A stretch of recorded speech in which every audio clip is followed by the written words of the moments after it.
pessoal, vamos para a aula 192, colisões bidimensionais. Bom, colisões bidimensionais não aparecem em todos os vestibulares. Vai encontrar assim, ó, vestibulares do tipo Unicamp, ITA, IME. Então não é em todo vestibular que aparece esse tipo de colisão, tá certo? Então já vou dizendo isso de antemão. O que acontece? Quando quem joga sinuca entende o que eu estou falando. Se eu tenho uma colisão não frontal, ela bate aqui no canto da bola, vocês concordam que a bola 1 vai vir para cá e a bola 2 vai vir para cá? Né? Concorda? Então, o que vai acontecer? Vai acontecer que eu quero saber qual será a relação entre a direção que essa bola vai seguir e que essa bola aqui vai seguir. Tá? Como é que a gente faz esse tipo de questão? A gente vai usar várias coisas aqui. Primeiro, princípio da conservação da quantidade de movimento é algo que nós vamos usar. O que nós sabemos do princípio da conservação da quantidade de movimento? Nós sabemos que a quantidade de movimento antes de colidir, ó, antes, eu vou supor aqui que a M2 está em repouso, é igual à quantidade de movimento depois. Só que depois esse cara sai com ângulo e esse cara sai com ângulo. Lembra que quando nós temos algo na diagonal, como esse cara M2 com uma velocidade V2V, a gente pode decompor em uma componente, essa diagonal, numa V2x. Como é que é a V2x? É a V2F, ó. Se aqui é θ2, aqui também será θ2. Então, componente adjacente é V2 cosseno de θ2 e V2F seno de θ2 é aquela componente para cima. Então eu troco essa diagonal por duas. A mesma coisa é aqui. Eu troco essa diagonal aqui por uma V1Fx e a V1Fx é V1, ó. Se aqui é θ1, aqui também é θ1. Estará ao lado, então cosseno de θ1 e aqui uma V1F seno de θ1. Então eu já sei que vai ter que conservar a quantidade de movimento nas duas direções, na x e na y. Na x antes tinha a quantidade de movimento, era M1, V1I era a quantidade de movimento, porque a 2 estava em repouso. Aí depois, nota que conservará na direção x. Como é que é? É M1, ó, olha 1. Tem na direção x? Tem. Que é o quê? É M1 V1F cosseno de θ1 mais. Só que não é só essa que tem na direção x, também tem essa ali, ó, que é M2 V2 cosseno de θ2. Tá? Então está aqui na direção x. Daí na direção y também se conserva? Também. Agora, antes da colisão, alguém tinha quantidade de movimento na direção y? Não, então é zero.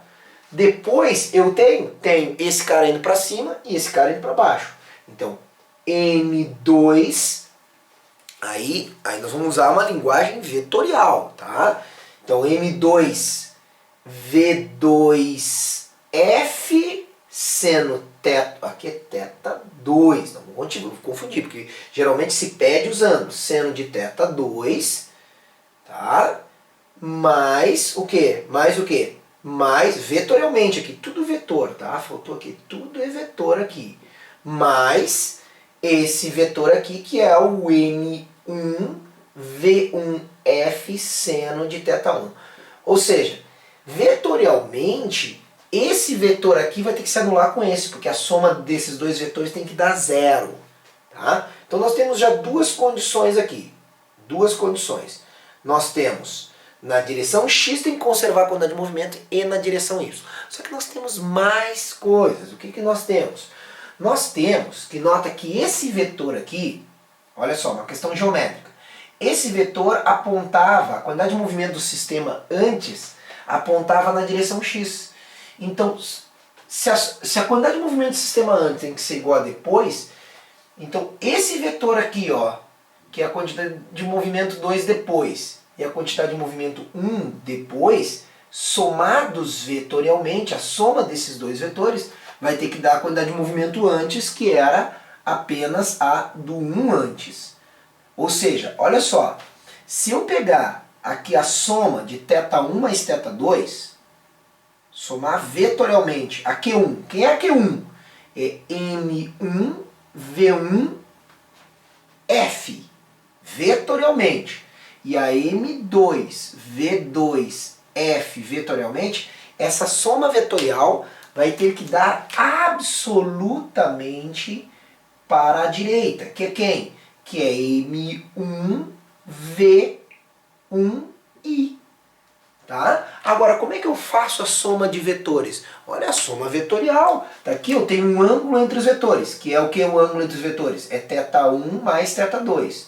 Então, lembra a lei dos cossenos? A lei dos cossenos vai me dar essa resultante. Então vai ser assim, ó. Vai ser, como é que fica a lei dos cossenos? Então eu estou te dando ferramentas para resolver a questão. Pode ser na direção x e y, mas pode ser também antes, quantidade de movimento antes, m1 v1i ao quadrado, tudo isso ao quadrado, é igual a m1 v1f ao quadrado mais m2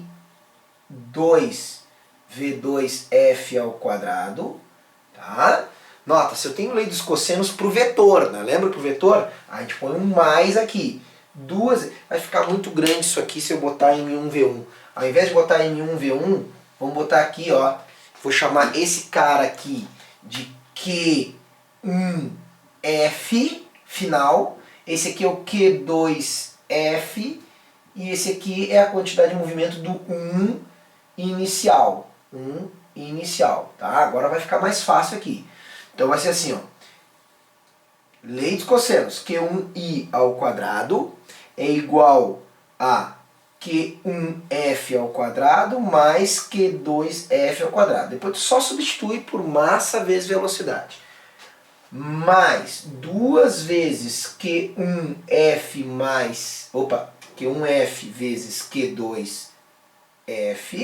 Lembra que o início é igual a Pitágoras. Vezes cosseno de θ1 mais θ2, que é o ângulo entre os vetores. Então aqui tu tens uma outra relação que geralmente é usada. E mais ainda, se eu tenho bolas de bilhar batendo, se ele falar que a colisão for elástica, depois de tudo isso, ele falou, olha, a colisão é elástica. Além de tudo isso, isso vale sempre e isso vale sempre. Não interessa a colisão. Agora, se ele falar, a colisão ainda é elástica, aí matou mais uma charada. Porque o que eu vou ter aqui? Eu vou ter aqui M1 V1I ao quadrado, energia cinética antes, sobre 2, terá que ser igual ao quê? Aí vai ser M2 V2F ao quadrado sobre 2, mais M1 V1F ao quadrado sobre 2. Eu nem preciso pegar as componentes, se eu quiser pegar as componentes também dá certo. Mas eu posso pegar direto a energia aqui e a soma dessas duas energias, se for elástico. Então, olha só, com essas ferramentas tu vai resolver o teu problema. Porque aqui, por exemplo, tu pode achar uma relação entre V1F e V2F, e aí relacionar esse θ aqui, por exemplo, né? Tu vai saber que vai ter uma relação de θ aqui com aqui, por exemplo, e tu vai achar os ângulos. Ou aqui, ó, nota que eu posso achar uma relação entre os ângulos aqui e envolver aqui e achar também, tá? Então, com essas três ferramentas, tu vai resolver a tua questão de colisões bidimensionais com certeza, tá? Então, vamos lá, repetindo. Conservação da quantidade de movimento nas duas direções. Segunda questão. Fazendo uma lei dos cossenos aqui, ó. Essa lei dos cossenos, na verdade, só vale quando só tem um andando numa direção, né? Como aqui, tá? Se eu tivesse dois andando assim, depois dois andando aí, ficaria mais complicado. Então, um andando, que é geralmente o que aparece, sendo bem prático, tá? Então, daí eu faço uma lei dos cossenos, adaptada, é claro, que eu tenho a soma de dois vetores. E aqui eu tenho que... Se a colisão for elástica, a energia cinética antes igual a energia cinética depois, tu tem já relações também entre as velocidades antes e depois da colisão, tá? Então lembrando que isso não aparece em todos os vestibulares, mas é uma ferramenta aí, tá, que muitos acham um pouquinho difícil, mas pensa, ó, na direção X tem que conservar e na Y também. Então decompõe em X e Y, faz o mesmo problema para X e Y antes e depois, tá? E aí tu vai conseguir resolver a questão de colisões bidimensionais. Agradeço aí a tua presença na aula.